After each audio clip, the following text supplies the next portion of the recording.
Company क्या होती है? अ private company offers the advantage of both company and partnership.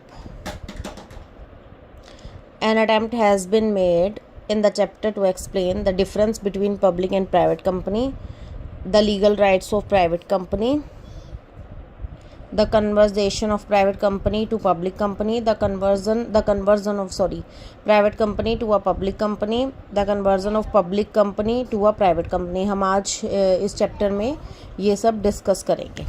सबसे पहले है what is private company. As per section 2 subsection 68,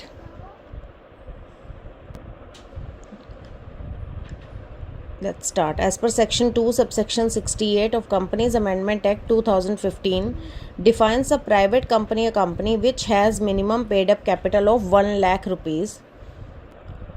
private company कौन सी होती है? जिसकी minimum paid up capital 1 lakh rupees हो और higher as may be prescribed by its article. Restriction the rights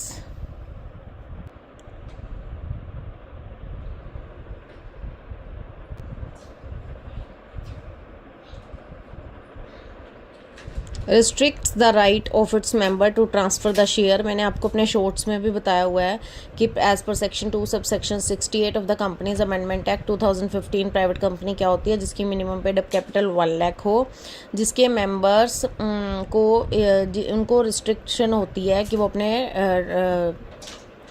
shares को ट्रांसफ़र नहीं कर सकते. Second, accept in case of 1 person company, limit the number of its member of 200 which doesn't include. कौन कौन से members include नहीं होते 1 person company में? जो जिसमें 200 की लिमिट तो है ही है. मिनिमम टू मेंबर्स होते हैं पब्लिक प्राइवेट लिमिटेड में और maximum 200. Members who are employees और member of the company they include नहीं होते जो ऑलरेडी मेंबर्स है कंपनी के. Members who while they were employ of the company were also it members and continue to be its member after leaving its employment. जो अपनी employment leave करने के बाद भी इनके मेंबर्स रहते हैं. Where 2 or more person hold 1 or more share in a company jointly, they shall for the purpose of this clause be treated as single member. ये मैंने पहले भी अपनी वीडियो में समझाया है. जैसे फॉर एग्जांपल हस्बैंड वाइफ ने जॉइंटली शेयर लिया है एक, बट वो हस्बैंड वाइफ दो लोग हैं, बट वो शेयर तो एक है, इसलिए कोई भी जॉइंट ओनर होगा वो सिंगल मेंबर ही माना जाएगा. Prohibits any invitation to public to subscribe any securities of the company. ये भी मैं आपको बता चुकी हूँ कि ये पब्लिक को इनवाइट नहीं कर सकते सिक्योरिटी कोई भी अपने पब्लिक सब्सक्राइब करने के लिए. It is important to note the words if any in what has been said in one above. As a result of the usage of the word if any, the member of a private company can only be restricted to transfer share only if there are any shares. If the company has no share capital, the restriction become immaterial. अगर company की share capital है तभी वो restrict करते हैं, अगर share capital ही नहीं है तब ये कंडीशन अप्लाई नहीं होगी. That is why the word if any use, क्योंकि आपने देखा हर जगह if has any, if any ये सब यूज़ किया गया, तो इसका ये मतलब है. That's why the word if any has been used and they assume importance. अगर आपको मेरी वीडियोज़ पसंद आ रही हैं तो प्लीज़ चैनल को लाइक कीजिए, अपने दोस्तों के साथ शेयर कीजिए और सब्सक्राइब कीजिए. अब इट इज़ इम्पोर्टेंट, ये हो गया हमारा. The minimum number of members in a private company is 2 and maximum is 200. ये मैं आपको बता ही चुकी हूँ कि मिनिमम मेंबर्स 2 होते हैं और मैक्सिमम होते हैं 200. अब है characteristics of a private company. सबसे पहले यहीं से करैक्टरिस्टिक्स बन जाती है इसकी डेफिनेशन में से ही. सबसे पहले restriction on the transfer of share. कोई भी प्राइवेट कंपनी है, उसका मेंबर है, उसके वो अपने शेयर्स को ट्रांसफ़र नहीं कर सकते. अगर वो रिस्ट्रिक्शन तभी अप्लाई होती है जब उनके पास शेयर्स हैं. ऊपर भी डेफिनेशन में बताया अगर शेयर्स नहीं हैं तो कंडीशन अप्लाई नहीं होती. The restriction on transfer of share doesn't imply that the shares of a private company can't be transferred at all. The restriction only implies that the shares cannot be freely transferred at the will of the holder of shares. In other words, the holder of shares cannot transfer the share at his will, but the share can be certainly be transferable according to the conditions stated in the company article of association. अपनी will say वो share transfer नहीं कर सकते, but as per company policy, as per AOA article of association, उसमें conditions mention होती हैं like the shares can only be transferred to other members of the company or the price of share need to be fixed with the concurrence of other members of the company। ये सारी conditions जो हैं वो article of association में लिखी होती हैं। Second characteristics is restricted membership. ये भी मैं आपको डेफिनेशन से ही सारी करेक्टरिस्टिक्स निकलती हैं।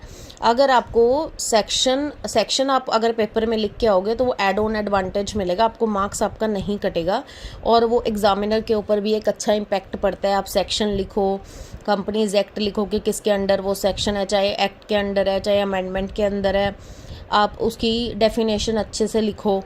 डेफिनेशन से ही आपको करेक्टरिस्टिक्स तो मिल जाती हैं सारी। जैसे पहले restriction of transfer of share वो भी डेफिनेशन में था, रिस्ट्रिक्टेड मेंबरशिप वो भी डेफिनेशन में था कि मिनिमम मेंबर्स 2 होते हैं, मैक्सिमम 200 होते हैं और उसमें वो नहीं होते जो कंपनी के एक्स एम्प्लॉइज़ हैं या कंपनी के मेंबर्स हैं 1 पर्सन कंपनी में। Restriction to issue invitation to public, ये भी डेफिनेशन में था। A private company can not issue an invitation to the public to buy its shares. जो प्राइवेट कंपनी है वो कभी भी पब्लिक को इनवाइट नहीं कर सकती। It can not issue a prospectus inviting the public to invest in its shares और डिबेंचर्स। ने शेयर्स में इन्वेस्ट करने के लिए ना डिबेंचर्स में। In other words a company private company has to arrange for the required capital privately. अगर उन्हें फंड्स की ज़रूरत है तो वो अपने मेंबर से ही इकट्ठा करेंगे, बाहर से नहीं कर सकते। राइटिंग प्राइवेट लिमिटेड, ये भी मैंडेटरी होता है प्राइवेट लिमिटेड कंपनी के लिए कि उसे अपनी नेम के एंड में प्राइवेट लिमिटेड लगाना होता है, अदरवाइज़ वो ये मानी जाती है कि पब्लिक कंपनी है। There must be at least 2 members in a private company.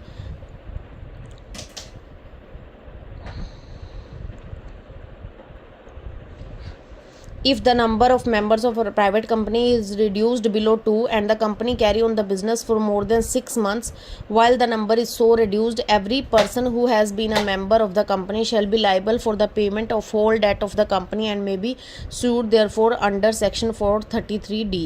अगर 2 से कम मेंबर हो जाते हैं और कंपनी 6 मंथ से अपना बिजनेस चला रही है तो हर कोई बंदा, every person who has a member of the company shall be liable to pay the whole debt of the company under section 433 subsection D। Expression in articles in this act unless the context otherwise requires the expression private limited company shall have the meaning of company which by its article article वही होता है, restrict करता है, transfer नहीं कर सकते आप shares. Second है आपके मेंबर 200 से ज़्यादा नहीं होने चाहिए और वही जो मैंने आपको पहले बताया कि मेंबर्स जो एम्प्लॉय हैं कंपनी में वो नहीं होने चाहिए और जो एम्प्लॉयमेंट के बाद भी जो मेंबर्स थे और अपनी उन्होंने एम्प्लॉयमेंट तो उनकी सीज़ हो चुकी है बट फिर भी ख़त्म हो चुकी है बट फिर भी वो मेंबर्स होते हैं।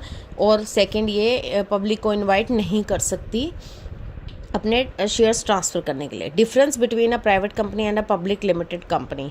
First is number of members. Minimum private company में 2 होते हैं, मैक्सिमम 200 होते हैं। पब्लिक लिमिटेड कंपनी में 7 होते हैं, मैक्सिमम की कोई भी लिमिट नहीं होती या उसके आर्टिकल में डिफाइन होते हैं। Minimum paid up capital private company में 1 लाख है और पब्लिक कंपनी में 5 लाख है। Invitation to public, private company invite नहीं कर सकती पब्लिक को, जो वो फंड्स इकट्ठा करते हैं वो ओन सोर्सेज से करते हैं अपने मेंबर से। और public limited company total capital जो होती है वो पब्लिक से इनवाइट करके इन्वेस्ट पब्लिक से इनवाइट कर सकती है और पब्लिक जो इन्वेस्ट या शेयर में करती है डिवेंचर में। नेक्स्ट डिफरेंस इन ये है, next difference is transferability of allotment of share. जो प्राइवेट लिमिटेड कंपनी है वो can allot shares immediately on the receipt of the incorporation certificate. जो उसको उसी टाइम पे अलॉट करने पड़ता है जब उसका इनकॉर्पोरेशन सर्टिफिकेट आता है। Public limited company can not allot its shares to public, public limited company allot नहीं करती। Commencement of business, a private company can commence its business immediately on the receipt of the certificate of incorporation. On the other hand, a public company cannot commence its business so long as it gets an official letter of the commencement। इसको commencement का official letter मिलता है, इसको incorporation certificate के बाद ही private company अपना business start कर सकती है। नेक्स्ट है issue of prospectus. Private company